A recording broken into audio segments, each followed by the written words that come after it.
Liverpool face Crystal Palace this weekend at Selhurst Park, and we have got a player lineup that we should go with for you in this video. But before we get into it, don't forget to leave a like and subscribe! So after a run of good form in the Premier League, winning 2 games back-to-back, we got humbled by Real Madrid and lost 5-2 in a very, very painful fashion. After being 2-0 up, doing so well and throwing it away completely and really putting a big damage on our Champions League chances.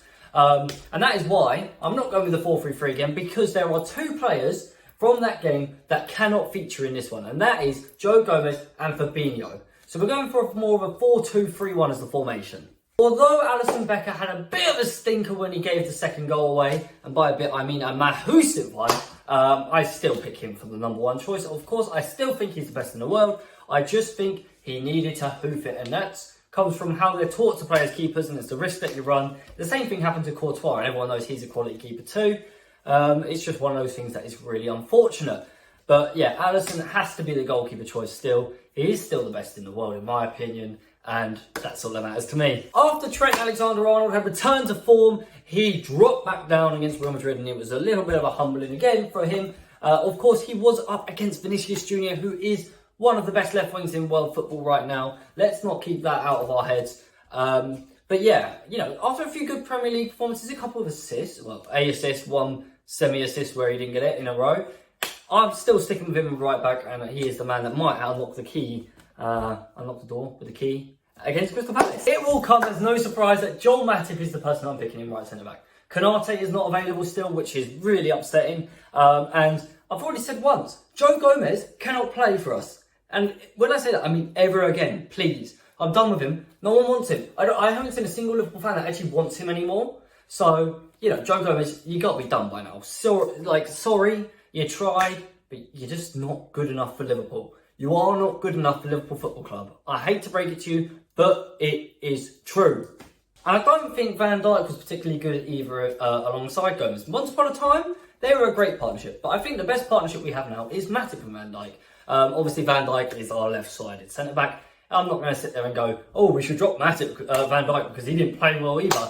No, it's Van Dijk, okay? And the defence was just all over the place. I think we do need to play a deeper line and be a bit safer. Maybe not against Palace. If we're dominating the game, that's fine, push it up. But when we're not dominating, drop back a bit. It's just common sense, isn't it? You're under pressure, drop back for a little bit, sit in, ride out the storm, and then up, and then actually, like, you know, turn around and actually play well, like Real Madrid did to us. I think Andy Robertson was one of the catastrophes that wasn't his fault in the Real Madrid game. The whole team played bad, and therefore he didn't have a good performance either. Of course, he's going to be my left-back choice. I think Andy Robertson is absolutely sensational in left-back. He's got the assist record in the Premier League for a reason, because he is just brilliant at going forward and defending as well. If Trent could defend like Robertson did, our defence would be so much more solid. But, you know, it's neither here nor there. But Andy Robertson is the clear choice for left back. Now, this is where the team gets a little bit different, because I'm lining this up with 2 sort of holding midfields. One definitely sitting, the other one might go, but then like always have one sitting and the other one can go. Bit of versatility. And the first one that we're choosing is Jordan Henderson. As I said, Fabinho is not coming near this side. He is done at Liverpool as well, in my opinion. I've had enough. Come on, please, let the world hear it. Let Jurgen Klopp hear it. Fabinho is not the player that he once was, and he never will be. So, let's get rid of this Fabinho sign. We need a new DM in the summer. Let's just accept it. But for now, Jordan Henderson has to be one of the sitting players. And next to Steve...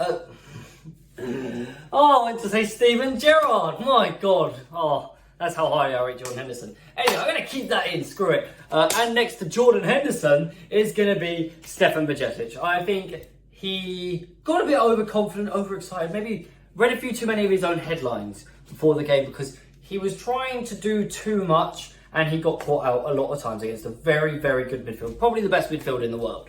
I still think Bajcetic is a world-class player. I just think he needs to just level himself out a bit. You know, he's young, inexperienced, is going to have an impact like that.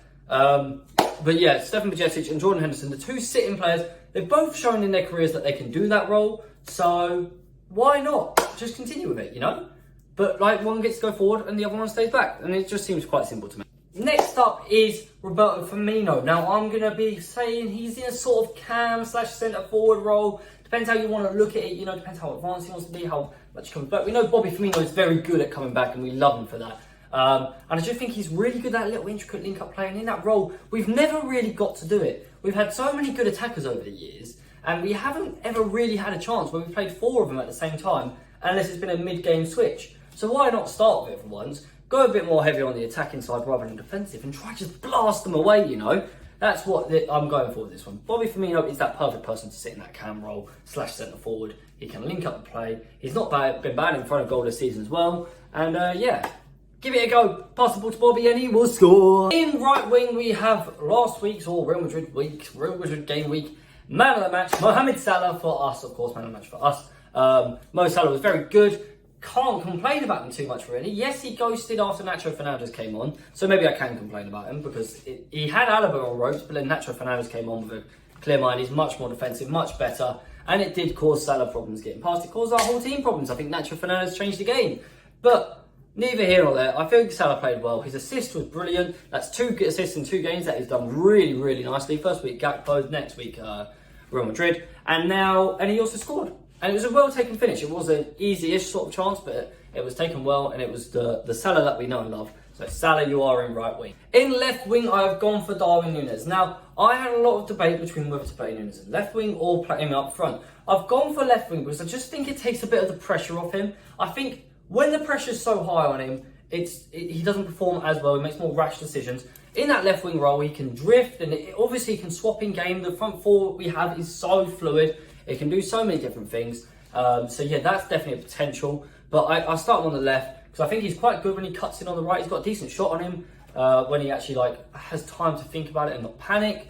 So yeah, we'll see, you know. I think left wing is definitely a position that I like for Darwin though. Lastly, Cody Gakpo did not have the best of games against Real Madrid. He ghosted a bit, a couple passes went off. A couple passes went well, I will say, in that first 15 or so minutes.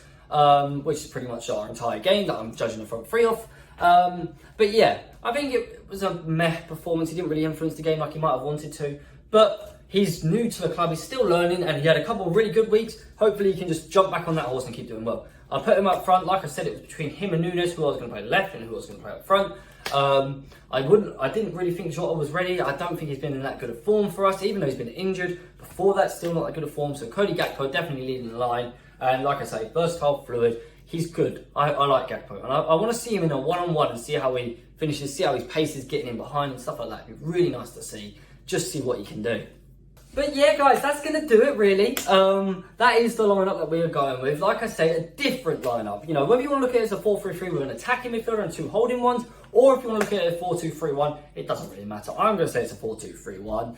But, you know, I'd understand why you could see it either way, because that's how it sort of looks and how it would line up. I know Bobby Firmino would come back and a couple of players would come back. So, yeah, if you have enjoyed, please do leave a like. Let me know what you think down below. I want to know if you agree with the lineup. Make sure you comment it down below in the comments. And, yeah, if you made it this far, subscribe and peace.